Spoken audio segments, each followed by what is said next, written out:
يا مرحبا بحفل الشيوخ الحلاحين، بضيوفنا واحبابنا والقرابة، ترحيبة بالعود والطيب والهيل، كرامة للضيف وقدر ورحابة.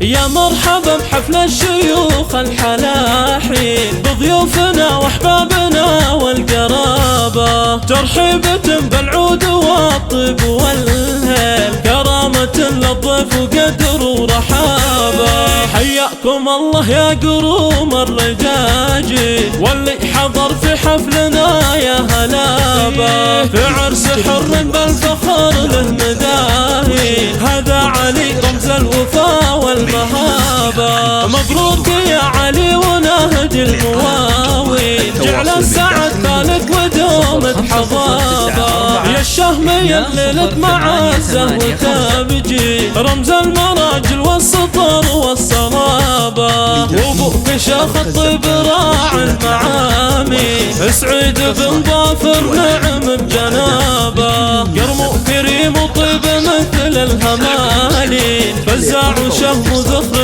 للاعتزابه. وامك اميره بوصفها والتفاصيل، زهره وفيها الطيب وبلا غرابه، من نسل شيخ لا وقف يعدل الميل، مناع واسمه كل مدح زهابه. واخوانك رجال حرار ومشاكين، محمد وصالح درع جنب وعصابه، عبد الله ومناع عروس الرجاجين، هذه نوال ام السنع والقرابه. سلايل بن صالح خذوا كل تبجيل، عز ورقت بالعز فوق السحابه، عروستنا بنت الحسب شيخة الجيل، هذه رغدة البدر زين ومهابه، بنت الذي وقت المواقف ميمين، وابو هلال والصعب نوف ركابه، وامها تمثل الطيب